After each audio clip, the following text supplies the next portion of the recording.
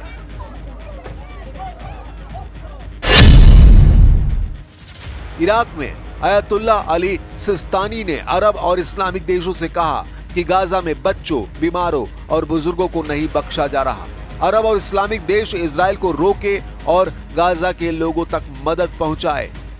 अयतुल्ला Ali Sistani Iraq में सबसे बड़े धर्मगुरु हैं और उनका दर्जा ईरान के सर्वोच्च नेता अली खामनेई से कम नहीं है।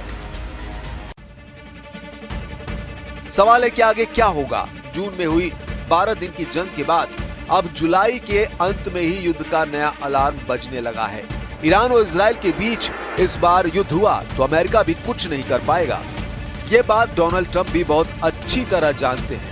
ईरान भी बहुत अच्छी तरह जानता है कि इजराइल अपने फाइटर जेट फिर से तैयार कर रहा है। क्या इजराइल और ईरान का युद्ध फिर शुरू होने जा रहा है? क्या हमला अगस्त महीने में ही किसी भी वक्त शुरू हो सकता है? और इस बार ईरान और इजराइल के युद्ध को कोई नहीं रोक पाएगा। क्या ईरान पर बमबारी के लिए डोनाल्ड ट्रंप ने नेतन्याहू का हथियार गोदाम फुल रिचार्ज कर दिया है? क्या अगस्त की शुरुआत में ही नेतन्याहू की फिर से एक्टिव हुई एयरफोर्स बड़ा हमला करेगी? और जो युद्ध जून में रुक गया वो अब जुलाई के अंत और अगस्त की शुरुआत में सभी रिकॉर्ड तोड़ देगा। ईरान और इजराइल का युद्ध किसी भी वक्त फिर से शुरू होने का डर है, क्योंकि दोनों तरफ अब संयम खत्म होता नजर आ रहा है।